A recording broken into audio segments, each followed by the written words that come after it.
Hi, this is Swami Pranava, and in this video I'm talking about astrology, and this is the ancient astrology of India, which is known as Vedic Astrology or Jyotisha. In this video I'm talking about the planets. There are 9 visible planets that are used in Vedic astrology.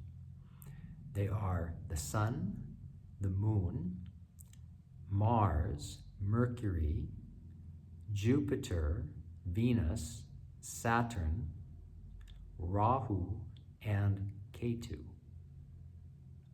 I'm going to briefly describe the characteristics of these planets. First, the Sun. The Sun represents our true self, the individual soul.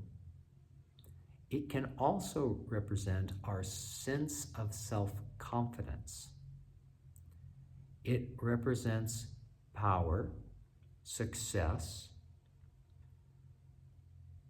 It's the indicator for the government, authority, the father. It's energy. The sun shines its energy on the entire solar system. It holds all the planets together with its gravity. So that's the nature of the sun. If you have a strong sun, you will be self-confident. You will be someone who can accomplish a lot. You can be successful in what you do. Second planet is the moon. The moon is the mother, mind, emotion, home life, life on earth. But also the moon is secret and it has a mystery. Mars is the third planet. Mars has a sense of adventure. He's similar to the sun. Mars is characterized by fire, the fire element, like the sun. But the sun is sattvic in nature, whereas Mars is tamasic. So Mars knows that he needs guidance. He's like the warrior who serves the king faithfully, and he works with the king. He does not fight against the king, but he is the warrior, he's the commander who leads the army into a righteous battle. Okay, so that's Mars. Mercury, the fourth planet, represents our intellect, intelligence, business, being successful in business and making money, communication, getting things done, life on earth.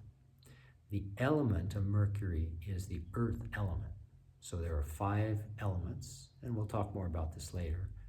But Mercury, the first of the 5 visible planets, the closest one to the sun, has the earth element, meaning Mercury is the planet of being practical in this world. 5th planet is Jupiter. Jupiter is the guru. He represents spiritual knowledge, any kind of learning in general. He gives blessings. He enhances everything. He gives you the good things. He represents expansion. He's the biggest planet, so he represents expansion. And for a woman, he represents the husband. 6th planet is Venus, represents sensual pleasure, fine things in life, art appreciation, music, poetry, good speech, but also justice. Venus wants the good things, but Venus also wants everyone to have a good life. So Venus represents justice.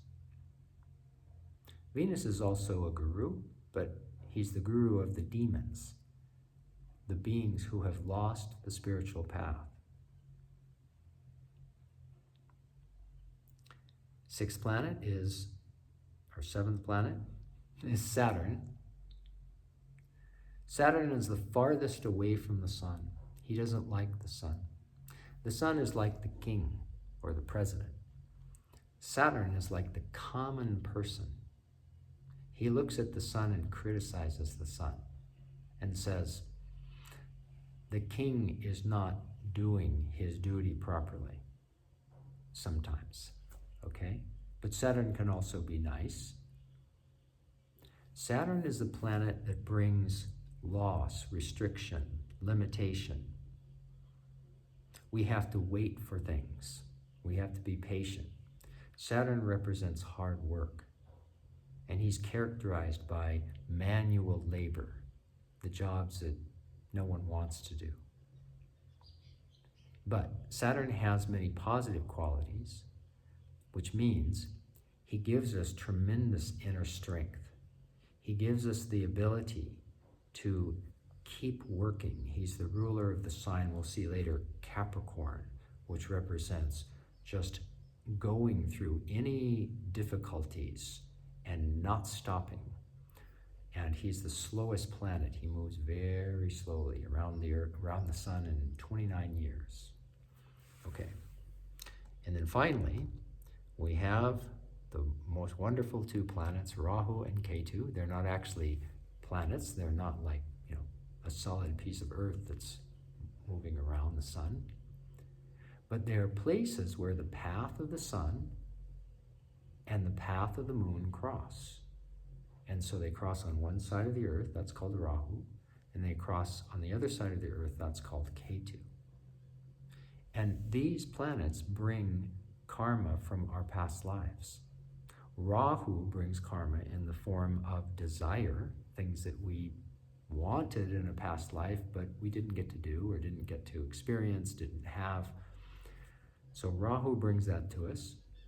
And Ketu brings knowledge from past lives about many different things. It could be traumas, terrible things that we experienced, very painful things. But it could also be knowledge about things that we have no idea about now. And it can be knowledge for our spiritual journey. Okay, so that's a little bit on the planets, and we'll continue with another video, and we'll talk about the signs, we'll talk about the houses, we'll look at charts, and we'll talk about time periods too. Okay, so this is all coming up, and if you have any questions or comments, please leave me a message. Thank you. Om Shanti.